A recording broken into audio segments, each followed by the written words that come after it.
अस्सलाम वालेकुम। तो भैंस बैठी हुई है, आप देख सकते हैं। घास मैंने डाला है, खा लिया है। अभी शाम का घास भी बनाना है, तो अभी नल का भी पड़ा है। अभी मैं उनके पास से होके आ रहा हूँ, तकरीबन 15-20 मिनट हुए हैं, वापस आया हूँ। तो कह रहे हैं कि ईद के बाद अंकल आप जाएं, तो अभी मेहरबानी करें। बेगम साहिबा ने आज देरा उस तरफ लगाया हुआ है, तो आपसे और भी बातें शेयर करेंगे। तो बेगम साहिबा के पास चलते हैं कि आज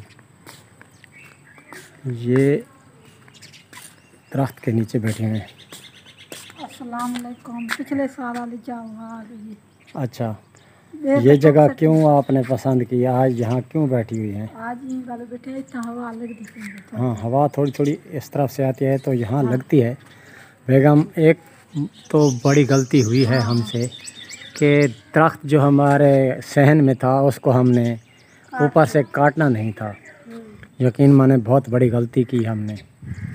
तो चाहे पानी दे रहे हैं, अभी देखें नई शाखें निकल तो रही हैं, लेकिन बहुत देर लगेगी इनको बढ़ने में भी। और भी दिखाता हूँ मैं आपको करीब से। ये देखें, ये भी शाखें निकली हुई हैं, और जहाँ जहाँ से हमने काटी है वहाँ से शाखें तो निकल आई हैं, लेकिन ये है कि अभी इसकी छाँव नहीं बनेगी। तकरीबन बेगम अगले साल ही इसकी छाँव पर बैठने का मज़ा आएगा। इस बार तो क्योंकि कमरे पक्के हैं, और अंदर जब बाहर दर्जा हरारत 40 से ऊपर हो तो फिर चाहे पंखा भी हो, अंदर छत वाला होता है, फिर भी गर्म हवा इतनी होती है उसकी, पंखे की, गर्म हो जाती है, बहुत ज़्यादा गर्म हो जाती है। तो यहाँ मैं तो पिछले साल यहीं पे चारपाई बिछा के सारा दिन रहता था, क्योंकि थोड़ा सा पसीना आता है, हवा रुकती है तो फिर थोड़ी सी लगती है तो ठंडी लगती है। दरख्त की और बात होती है। अभी बेगम साहिबा सब्ज़ी कुछ बना रही हैं, फिर किचन में चलेंगे और जो बातें होंगी वो भी आपसे शेयर करेंगे। फरहान अभी बाहर गया हुआ है, उसे भी ढूंढता हूँ मैं, और भी बातें। देखें, इस तरफ आ गए थे खेलने के लिए, वो भी बहुत ज़्यादा दूर चले गए हैं। यहाँ भी एक पिच बनी हुई है, और पानी एक लड़का जाके देने के लिए ले जा रहा था, बोतलें भरी हुई। तो फरहान को मैं देखने के लिए आया था। तो यहाँ इतनी दूर फरहान आए हुए हो? बहुत ज़्यादा दूर आ जाते हो भाई। यहाँ तुम्हारी पिचें बनी हुई थी, यहाँ क्यों नहीं खेला?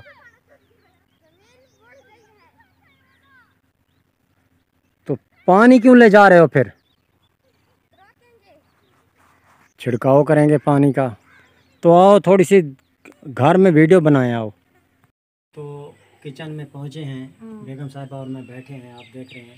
तकरीबन आज 4 तारीख है ना? 4 तारीख है, तो तकरीबन हफ्ते वाले दिन कुर्बानी भी है, ईद होगी हफ्ते। तो एक बार ज़िंदगी में फिर हमारे कुर्बानी आ गई है। तो सुबह सुबह हमारे यहाँ जैसा रिवाज है कि सुबह सुबह हम जाएंगे। कपड़े आज लेने गए थे तो कपड़े अभी नहीं सिले थे। उन्होंने कहा है कि अंकल आप जाएं, इस्त्री करके रात को हम रख देंगे, सुबह जिस वक्त आप उठाना चाहें उठा लें। तो कपड़े भी तैयार हैं हमारे, बाकी सामान भी हमने तैयार करवा लिया है, लेकिन कुर्बानी हम नहीं कर रहे। उसकी वजह भी बताते हैं आपको कि कुर्बानी हम, आप ऐसे समझे कि 50,000 से ऊपर का तो बकरा बन रहा है। और जो कट्टा या जो जानवर होता है बड़ा, उसमें भी 30,000 से तकरीबन करीब 30,000 के हिस्सा बनता है। तो हमारे तकरीबन पहले भी आपको बता चुके हैं कि हमारी पेमेंट तकरीबन 4 माह बाद हमें मिली है, तो वो भी तकरीबन 30-32 हज़ार रुपये थे। उसमें से 10-11 हज़ार के तो हमने कपड़े लिए हैं, उसकी सिलाई और फिर ईद का ख़र्चा भी करना होता है। तो हमारी मजबूरी थी, आप जैसे देखते हैं कि फिर हम ईद में बकरा नहीं ले सके। और आज जब गर्मी, क्योंकि गर्मी अभी बढ़ रही है, तो गर्मी भी बहुत ज़्यादा तेज़ हो रही है। दरख्त बहुत ज़्यादा है। आज हमारा जो सहन में दरख्त था, हमने पिछले साल उसको काटा था उस ऊपर से। तो क्योंकि उसकी छांव बहुत होती थी तो हम उसमें बैठते थे।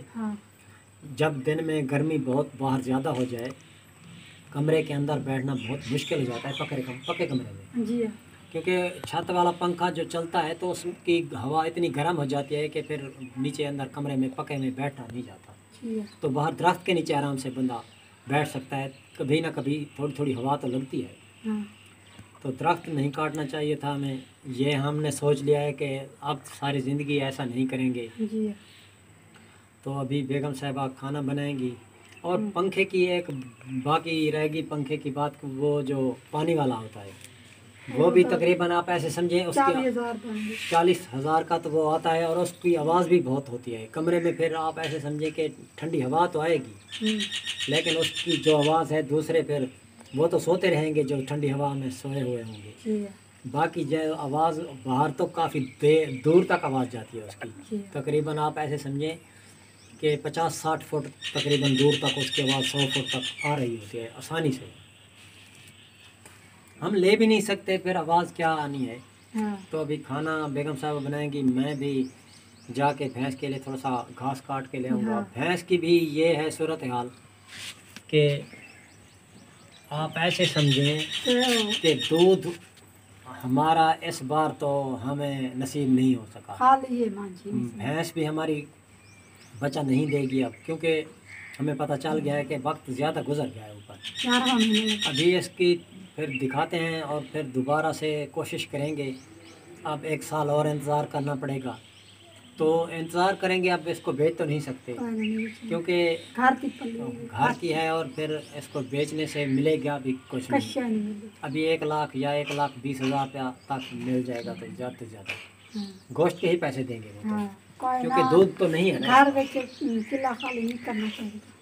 वो तो ठीक है, फिर साल एक और इंतज़ार करना पड़ेगा उसके लिए। तो फिर बहुत ज़्यादा लंबा अरसा है। अभी खाने को कितनी देर है? आप आटा निकाल के आटा गूंदें। अभी मैं थोड़ी सी देर बाद घास काट के ले आता हूँ। अभी भी देखें कितनी गर्मी है। अभी 6 बजने वाले हैं और पसीना आया हुआ है। हाँ 6 बज गई है और पसीना हमें आ रहा है। तो गर्मी की शिद्दत जैसे जैसे बहुत ज़्यादा तेज़ हो रही है।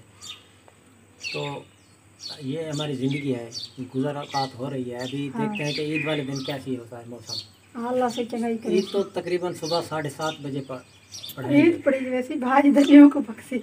हाँ वो आके फिर हमारा तो हिस्सा नहीं है, जब आएगी घर किसी में जगह तो 4 हिस्से हैं। हाँ घर में तो हमारे चार भाई हिस्से। हाँ उनके हैं, तो वो तो आपने पकानी है। खाना भी बहुत ज़्यादा है इस बार। आप समझे कि गर्मी में इतना गोश्त, बस वो तो एक है कि अल्लाह ताला के हाँ मंजूर, अल्लाह ताला मंजूर कर ले बस। कुर्बानी ये है कि कुर्बानी करनी दी भी खाना तो नहीं होता ना इतनी खावन दी तो या कहीं नहीं कि जितनी गर्मी में कौन खा सकता। आपने कमेंट्स में हमें बताना है, ज़रूर वीडियो को भी देखना है। और हमारी आप ऐसे समझें कि लाइक क्या करें वीडियो को, तो वीडियो के फिर व्यू और ज़्यादा आगे यूट्यूब उसको भेजता है। तो व्यू आएंगे तो फिर ऐसे समझें कि डॉलर भी बनते हैं कुछ ना कुछ। पे तुम्हारा बैग हाँ पे तो ये गर्मी दाने भी अभी निकले हैं। मुझे भी है, बेगम साहिबा को भी गर्मी दाने अभी शुरू हो गए हैं। गर्मी दाने तो यहाँ का आप समझे कि हमारे यहाँ ये कोई नई बात नहीं है। गर्मी दाने तो कोई ऐसा शख्स नहीं होगा कि जो गर्मी दानों से बचा हुआ होगा। यहाँ हमारे इस एरिया में तहसील लोधरा, भावलपुर, मुल्तान, गर्मियों बहुत ज़्यादा गर्मियाँ पड़ती हैं यहाँ पे। तो गर्मियाँ भी गुजर जाएंगी, 3 माह 4 माह गुजारेंगे किसी ना किसी तरीके से इंशाल्लाह। तो अभी फरहान और मैं आ गए हैं। अभी प्याज की फसल तो ख़त्म हो चुकी है, लेकिन कपास जो काश्त की हुई थी उन्होंने, अब उसको पानी लगा रहे हैं ज़ोर ज़ोर से। दूसरे तीसरे दिन पानी लगा देते हैं। और ये देखें, ये खजूर जो है ना, आप ऐसे समझें कि नज़दीक से मैं आपको दिखाता हूँ कितनी मोटी खजूर बनी हुई है। कितने मोटे मोटे दाने आपको नज़र आ रहे होंगे। ये बहुत ज़बरदस्त घर के बाहर है। और फरहान इंतज़ार करता रहता है कि कब पकेगी। मैंने कहा है कि अभी 1 माह 1.5 माह बाकी है। तो इंशाल्लाह कल भी एक नई वीडियो के साथ फिर दोबारा हाज़िर होंगे इंशाल्लाह। तो आपने हमारी वीडियो को लाइक करना है और चैनल को सब्सक्राइब भी करना है। तो कल इंशाल्लाह दोबारा मिलेंगे। अल्लाह हाफ़िज़।